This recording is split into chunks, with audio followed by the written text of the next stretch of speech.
Today we will discuss some important things about CAT preparation, and if you ignore this, your CAT preparation might fail. So, let us look at the different problems which people have. Not understanding the concepts properly. There is a major problem. And why does it happen? First is rushing to solve questions without grasping the fundamentals. Now, this is something which I've seen very commonly in live classes. If you're a student of iQuanta or maybe some other institute, when the students, they prepare for CAT and watch any kind of session, so they are like, okay, I will be the one who will be solving the questions, first. So people rush into answering something, and in that pursuit, they miss out on the very fundamental concepts. That is very common, which I think you can relate to. So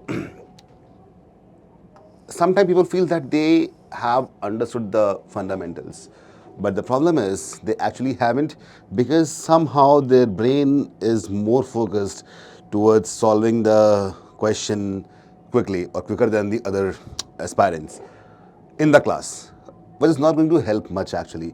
That way you can get a small time fame in the class, but in the long run, that's not going to help. Now, the second point is directly jumping to PYQs without building a strong foundation.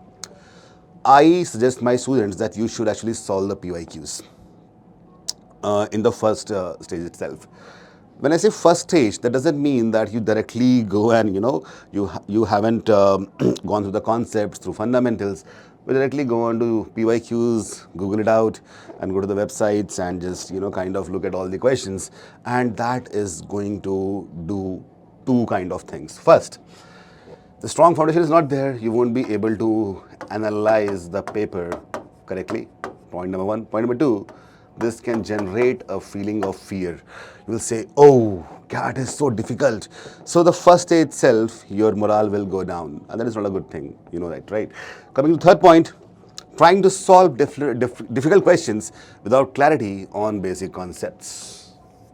Again, that is the point.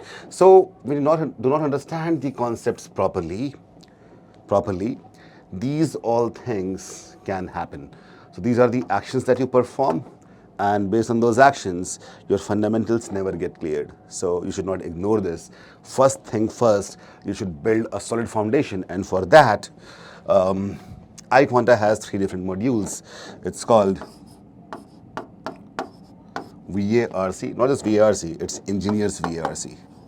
So this is a self-paced module which is given to all the students of iQuanta on their dashboard.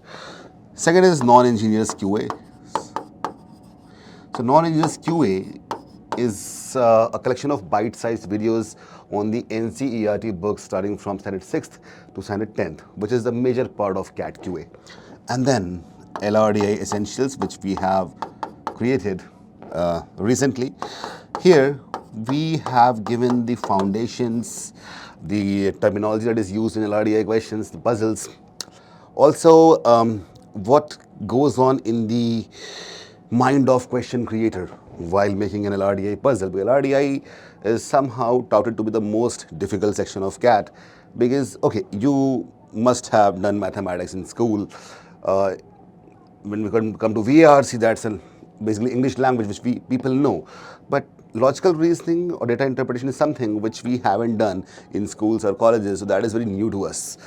That is the reason that we came up with LRDI Essentials. The name is essential for a reason. It's actually essential. So you should go through that. Well, the second point is not solving questions on different concepts. So let's say your fundamentals are clear and you have made it clear in your mind that there are some concepts which you really like. For example, let's say you like time, speed and distance in quant. Let's say you like arrangement puzzles in LRDI, and you like philosophy-based RC passages in VARC. So somehow, because your entire preparation strategy would not be structured, so you will just go on do your favorite things, and that is the problem, because you will be repeating same type of questions instead of exploring variations. You will avoid certain topics due to difficulty or lack of confidence or lack of interest as well, and then sticking only to easy questions without challenging oneself. So when I say easy, it's a subjective term. Probably you have, let's say, few favorite topics, and you're doing all the questions on that: easy, moderate, difficult. But easy or difficult is again subjective. Okay, what is easy for you might be difficult for someone else, isn't it? So your favorite topics might be easy to you, isn't it? So that is why I have used this term easy here, sticking only to easy questions or challenging oneself. If you don't challenge yourself, it won't be a great deal. So you should start solving questions with different concepts, but once your foundations, fundamentals are clear. Next, not applying concepts to real CAT level questions. That is also a possibility. So let's say doing all the things, but practicing questions in isolation without understanding the real exam patterns. So you have built on the foundations, you have done diverse kind of questions, but you have not yet tested yourself in the real CAT level questions. For that, this is the stage where you should actually look at the PYQs, previous year questions, start solving them. For that, on iQuanta's website, there is a free resource of all the previous year papers of CAT. You can just go and look at them, solve them topic wise. And the best thing is that you can also solve it as a complete full length mock. Okay, memorizing formula but struggling to apply them to logical problems.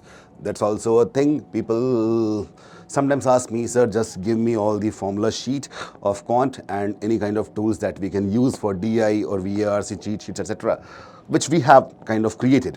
But at the same time, if you just memorize the formula and you don't apply them to logical problems, that's not going to help. It's just like, that all the letters in the English alphabet, A, B, C, D till Z, but you hardly know words starting with these letters, or maybe you do not use them in the sentences. That is the problem that you might face. By the way, which I just think in the comments, just tell me, whoever is watching, tell me any 5 words that start with X, and do not use terms like X-ray over there. Okay, so any 5 words that start with X. Let's see.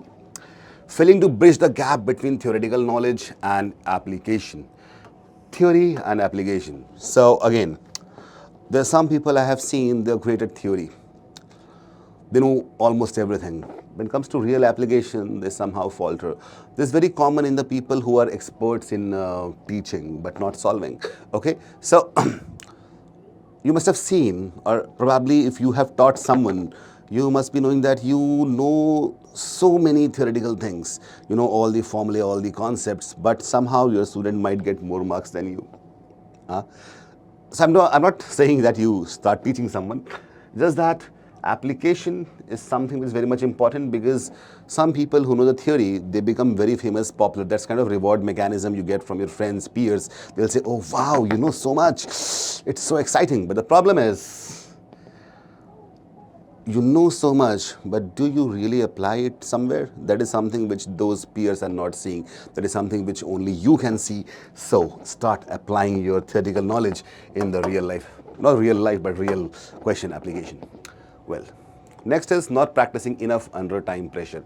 So let's say you have passed all these stages, and time pressure, because CAT is a time-based exam. In fact, all the competitions are time-based exams. Solving questions casually without a set time limit, not simulating exam-like conditions during practice, spending too much time on one question instead of managing time efficiently. So for this, we have a kind of a pedagogy which is known as application classes. All right. So application classes are what? Here, you will be shown a video of, let's say, 3 to 5 minutes on some concept, and then there will be questions given to you, and under some specified time limit, you'll have to solve those questions. And this is something which is done by so many people together. It's kind of peer-to-peer competition as well. So here, there's always a pressure of time. It's timed kind of pedagogy. In live classes, normally we don't say, okay, do this in 2 minutes. We might just suggest that this can be done in 2 minutes, but in application, the time limit is prescribed. Okay, so you have to finish it in the same way, in the prescribed time limit. Also, application classes has variety of questions from easy to moderate to difficult in the ambit of CAT. So application sessions solve the purpose. Which purpose?